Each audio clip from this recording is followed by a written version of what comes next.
I quickly wanted to just chat about which photo editors we'll be using in this course and which one I prefer as a photo editor. The first one is Lightroom, which is the most robust photo editor, and it's basically, that's its purpose. That's what it is there to do. It's there to organize and edit your photos. It's an Adobe product, and it's sort of an extension of Photoshop. They call it Photoshop Lightroom now, and it's a great program. Photoshop, on the other hand, is also a photo editor, and you probably think of it as the verb to Photoshop. It's basically fixing images or manipulating images, and that's how I like to define the difference between why I use Lightroom versus Photoshop for photo editing. I think that Photoshop is a great photo manipulator, but I think photo editing is better done in Lightroom. It has a lot of features that make it more fluid and just a little bit more efficient, and so that's why I use Lightroom, and we'll talk about that in the future lessons when I actually show you what I'm doing in Lightroom and why it's better than Photoshop. iPhoto is the program that comes with all Macs, and it's free when you have an Apple computer, and it's a way to store your photos, and it has editing functions in it. And I put iPhoto and ... because this really goes for any photo editor, whether you're on a Mac or a PC, if you're on your phone.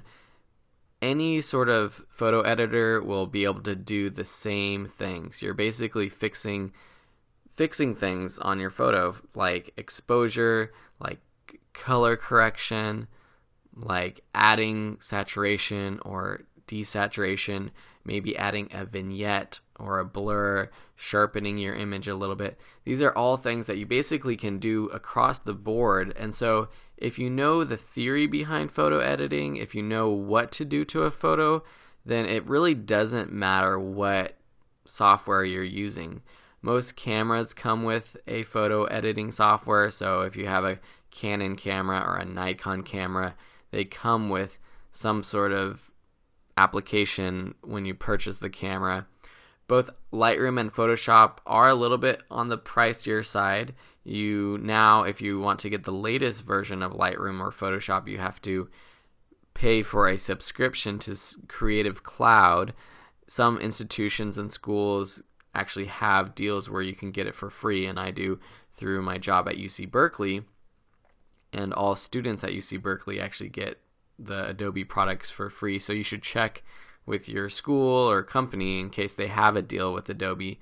But I think the monthly charge is about $20 or so, which is not cheap, but you get a great product, and it's actually a better deal than purchasing Lightroom or Photoshop for a one-time cost of like $500 or $600, and then having to do that again every other year when they update it.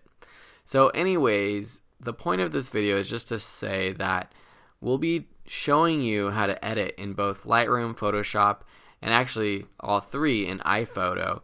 And really the theory behind editing is what I'm trying to teach you so that you can understand how to make your photos look better.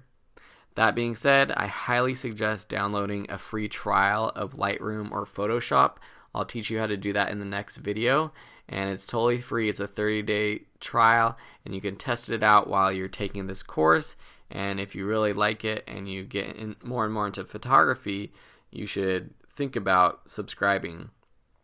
I know for me and for all of my friends, professional photographers, wedding photographers, anyone that I know who edits photos for a living, they use Lightroom. So anyways, I hope this was very informative for you, and we will move on to the next lesson where I'll show you how to get a free trial of Lightroom and Photoshop, and then we'll finally move on to actually editing our photos. See you there.